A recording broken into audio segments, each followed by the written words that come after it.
Hola, en esta ocasión vengo a reseñar y hablarles del libro Aforismos del científico y escritor alemán de finales del siglo XVIII, Georg Christoph Lichtenberg, nacido en 1742 y fallecido en 1799, matemático, físico, científico natural, que además de eso fue un gran escritor y legó a la posteridad una serie de cuadernos con anotaciones que su primer editor llamó aforismos, pero que en realidad van más allá de los aforismos en su manera convencional.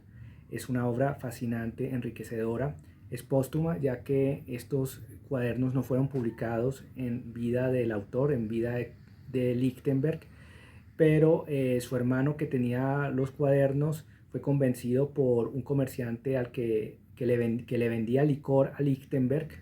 Era su proveedor de licor, un amigo de Lichtenberg, comerciante, que los publicara, y desde entonces ha fascinado a muchos, tanto en Alemania, en alemán en su lengua original, como en sus traducciones, autores tan diversos como Goethe, Nietzsche, Schopenhauer, Freud, André Breton, Elías Canetti, Robert Balser, entre otros, Enrique Vilamatas y Juan Villoro en el ámbito hispánico. Lo han recomendado, lo han considerado una de sus grandes influencias. Entonces leeré algunos fragmentos de la introducción del traductor español, del original alemán al español, Juan José del Solar, en los que habla de las características de esta obra y de su autor, para interesar a los lectores en su lectura. Bueno, como ya dije, Lichtenberg fue un científico muy importante, se educó en Inglaterra, fue el precursor, o por lo menos fue el introductor en el ámbito alemán, de autores como Shakespeare, Fielding, Stern, Jonathan Swift, entre otros. Y como ya lo leí, como ya lo dije, perdón, fue respetado en vida como científico. Sus investigaciones en el campo de la electricidad le llevaron a descubrir en 1777 las denominadas figuras de Lichtenberg. Extraño destino literario el de este profesor de física en una de las universidades de mayor prestigio en su país, Alemania, cuyo arco vital se inscribe en un periodo tan intenso y rico en transformaciones como es en la historia espiritual alemana, la segunda mitad del siglo XVIII. Entonces Lichtenberg publicó textos científicos y unos cuantos textos eh, eh, digamos, satíricos, pero la fama le llegó póstumamente de la mano de dos amigos. Uno de ellos, su editor casero y proveedor de libros y vinos, si se me olvidaban, eran dos amigos que hubieron de vencer la renuencia inicial de un hermano albacea a publicar esa miscelánea de fragmentos. Estos dos amigos, el que le vendía licor y el otro, convencieron al hermano Lichtenberg para que publicara los textos, a publicar esa miscelánea de fragmentos, cuyo título, disposición y volumen irían modificándose en sucesivas ediciones, y que uno de sus frecuentadores más asiduos, Friedrich Nietzsche, no vacilaría en colocar entre los pocos libros de la literatura alemana que merecen ser leídos una y otra vez. ¿Y cuál es lo que hace tan interesante a los aforismos? Los aforismos son sentencias máximas que expresan verdades, pero aquí, a diferencia de un tipo de aforismo cultivado sobre todo en Francia y también en otras tradiciones, Lichtenberg hace un cambio. Veremos de qué trata. El título aforismos, utilizado por su primer editor crítico a principios de nuestro siglo, es, además de apócrifo, desorientador, sin menoscabo de que se considere a Lichtenberg el iniciador del género en Alemania. Pues nada más lejos de los cuadernos lichtenbergianos que un libro de aforismos, sentencias o máximas, tal como lo concibieron las tradiciones clásico-renacentistas o francesa, que iba dirigido, ya, al menos en ciertos casos, a un público concreto.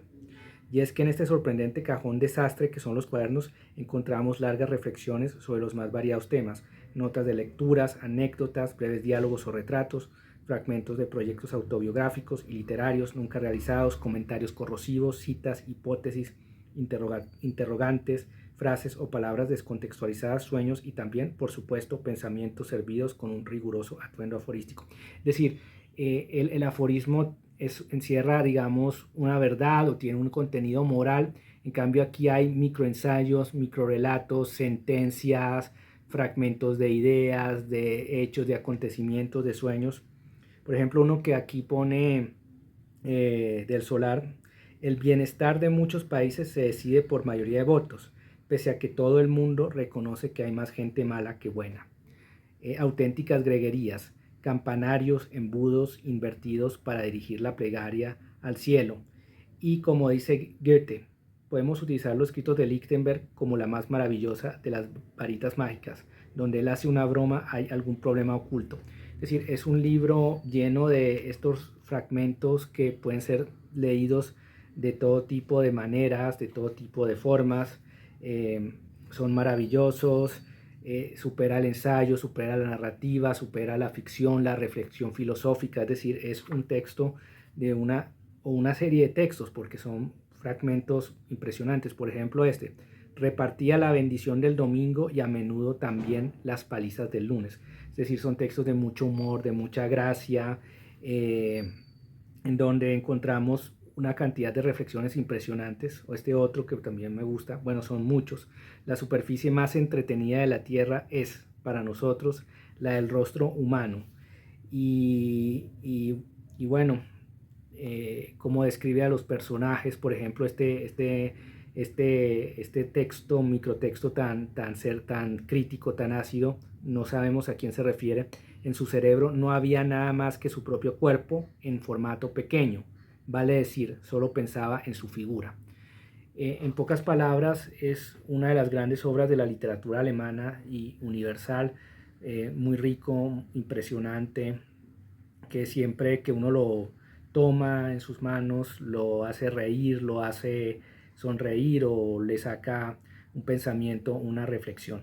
Entonces, si están interesados en la obra de Lichtenberg, en este libro tan legendario, Los aforismos de Lichtenberg, lean su obra.